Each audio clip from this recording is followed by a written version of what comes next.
Hello everyone and welcome to a new thing. This is a new thing I briefly mentioned last night in a Facebook post before I posted my weekly video game update, which absolutely everyone cares about anyway.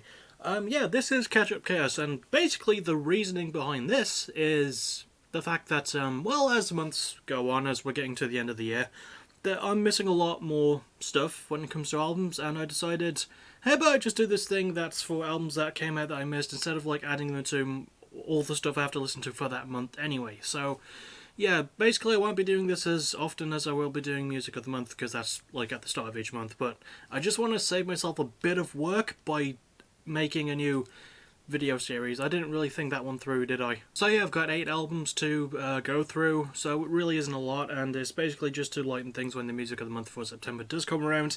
So, and also, all of the albums I grade, these grades do count as if they were Music of the Month, it's just not going to be called that. So, I hope you enjoyed the first episode of Catch Up Chaos, and we're going to start with the first album now. So if we start with the rap album, it's Cage with Death Miracles, and yeah, this one, people who know about Cage will probably know him better for being buried by Eminem a lot in his early career, bless him. But he actually has his very own unique sort of style that he's been doing for about as long as Eminem has been around, I guess. And yeah, Cage has always been known for being this sort of for bringing this really creepy sort of flow, and it really piles up in Death Miracles. There's this undercurrent of Satanism throughout it all, and it's done in a very unique way from him. This album does get a B minus, mostly because well, it is sort of a unique thing to say, especially in rap. It's sort of the only thing he does, and surprisingly the initial impact of it does last long. But it does wear thin, especially with all the, F derogatory terms for gay people bombs that he keeps dropping.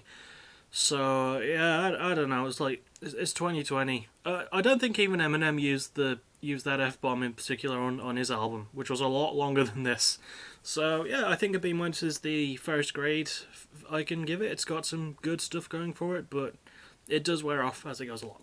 Next is Call to Wall with Western Swing and Waltzes and Other Punchy Songs. This was a request from a friend of mine named Michael Young, otherwise known as Lariat Personified, otherwise known as Kasky, and he's part of the Truthless Heroes boys with us, yeah.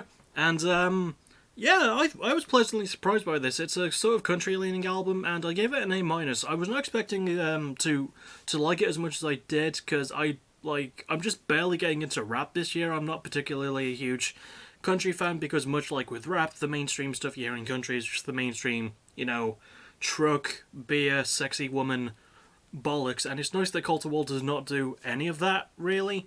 I don't give it a higher grade than an A minus because I think it's just a growing pains thing for me, because this genre I'm not particularly into even on my best days, but when it's done right, it's done really right, and this one is handled well. Coulter himself, he's a great singer, a really good storyteller, he can play his guitar really well.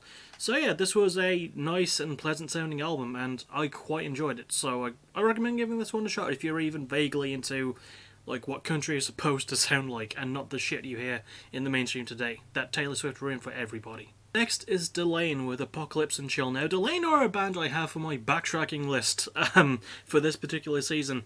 They're in a few episodes, I think, so this is quite an interesting one. I didn't even know they dropped this album. This one came out in February. Oh, I forgot to mention Call to Wall's album came out in August. Delain's one came out in February, and yeah, it sort of gave me a good insight into what their sound is, so I'm not completely blind for their episode when I start writing for it. They have this very unique symphonic metal / gothic metal-ish sort of sound to them, and it's got a fair bit going for it. Once again, like Cage's album, it does get a B- mostly because it's not as consistent as I would like it to be. It just barely skirts over a C+. I don't know, there's just I feel like there were parts of it that could have come together a bit more. I feel like the album could have been heavier as well. I didn't really like how sort of light it was, and also with the album cover and the title, I was expecting a much more sort of irreverent and carefree style, but it felt very cookie cutter, but it's got, at the same time, it's still really enjoyable. It does what it needs to do, and it's got an audience, and obviously I'll have to cover this for backtracking, so yeah, I'm not going to give it to lower grades. I think B- is once again, just the best sort of one I can give it. Just, yeah, it's good. It has its moments, but you really have to sort of dig a bit if you're going to listen to this album. I still recommend giving it a shot though if you're into that style. Next is Forever's Edge with Hereafter. This one came out in March. So Forever's Edge, This is their second album in 10 years. Now, they formed back in 2006, and I heard about these because I was looking up a drummer named 66 Samus, who I'm becoming more of a fan of as of late, and he actually did drums for this album. I don't know if he's actually part of the band. And as great as he is, because I love Samus, this album only gets a C+.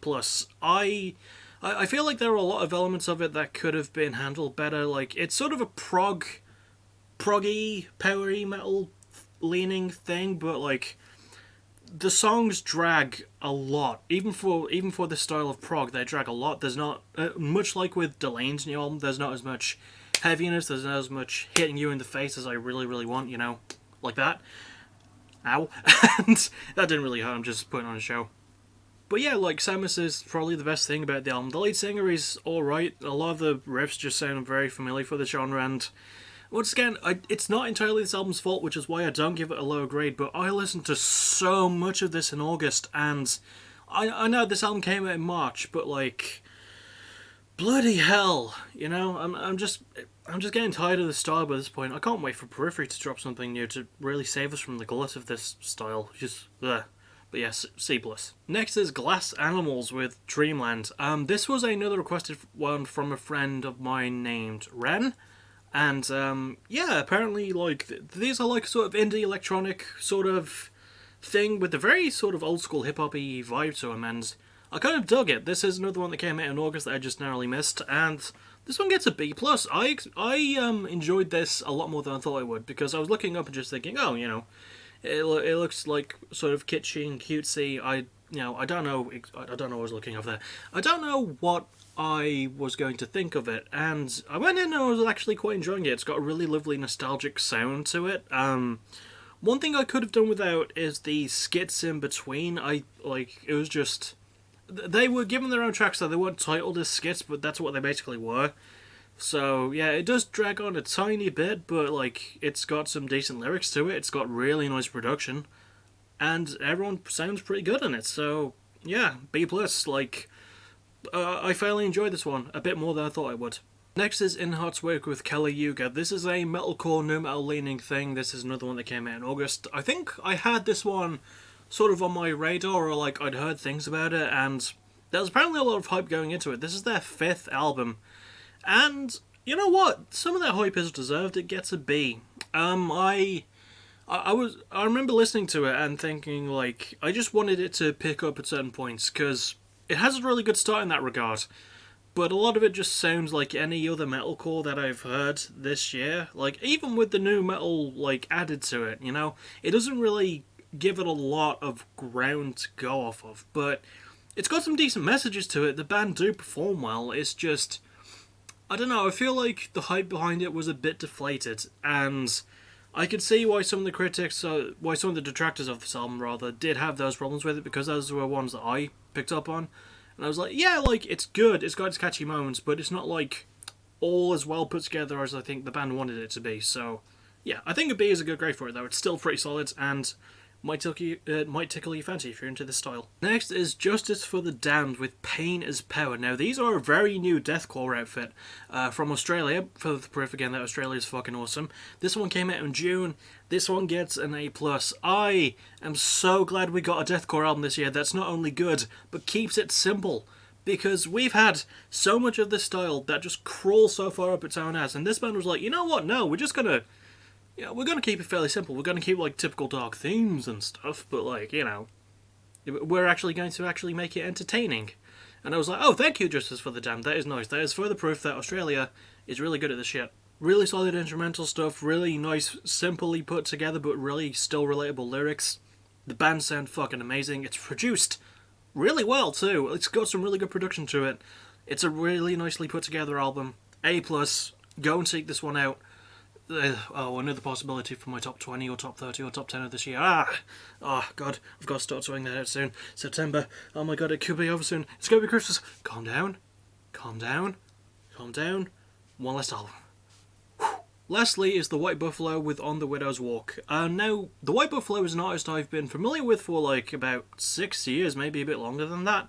but I'd never listened to a full album of his. And then Mikey, there he is again, he recommended this one to me because he's listened to some of their stuff, and I decided to give this one a go. This one came out back in April. I think it came out on April 10th, which was my birthday, so bonus points. But yeah, this one gets a B+. It's a very nice sort of neo-country-ish sort of thing. It's actually done quite well. It's got some really good lyrics to it, again, a good performance, and I love the White Buffalo's voice. Like, Jake is his name, so, bonus points for having a good name. But I've always been a fan of his voice, just as, like, it's like he's trying to put you to sleep, but in a really sort of, not in a boring way, Like, he's trying to tell you a bedtime story, and there's a lot of really good stories to be told on this album. Once again, it's not perfect. There are some songs that don't fully fit as much as I'd like them to, but the man himself has got a really great, like, central performance at the heart of it. It's, again, produced well, it's put together nicely enough. So, yeah, I can't really complain a lot about this one, and I won't, because a B+ is the grade that I gave it, not the album I gave it. It's the grade I gave the album.